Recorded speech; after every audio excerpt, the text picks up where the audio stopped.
दादा जिल्हा परिषद त्या वर्षी सर्वात जास्त मताधिक्यांनी निवडून आलेला एकमेव उमेदवार म्हणून राहुलभाई यांची त्या ठिकाणी ओळख आहे.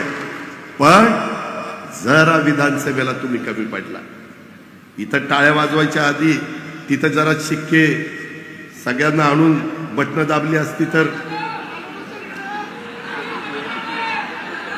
तर त्या पद्धतीनं, अरे होय मी मगाशी सांगितलं ना काय स्टॅम्पवर लिहून देऊ.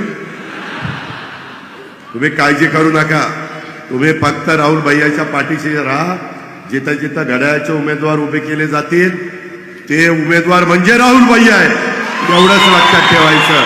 आणि त्या पद्धतीनं आपण सगळ्यांनी काम करायचं. आणि ह्या पद्धतीनं त्यांनी अतिशय चांगल्या प्रकारे जिल्हा परिषदेचं अध्यक्षपद पण भूषवलेलं तुम्ही सगळ्यांनी अनुभवलंय, कोल्हापूरवासियांनी बघितलंय. म्हणजे त्यांची आता जिल्हा परिषद झाली, इथलं सगळं झालंय. आता तिकडं विधिमंडळ तिथं वाट बघतंय. त्याच्यामुळं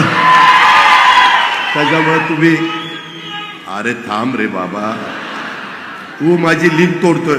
मग लिंक तुटली की माझा मूड गेला की मग तुझं काही खरं नाही. तर त्याच्यामुळं आपण काही काळजी करू नका.